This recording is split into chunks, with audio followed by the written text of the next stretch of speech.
Next, you want to replace this factory knob with the one that we sent.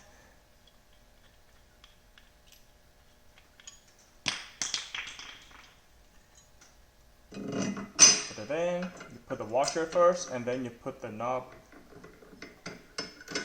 Just tighten it a little bit, because eventually you need to adjust it to suit your heights.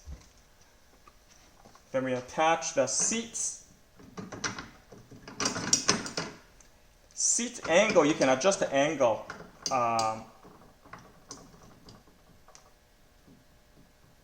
So right now it's wobbly, and you can tighten the two hex bolts to secure it and lock it in place.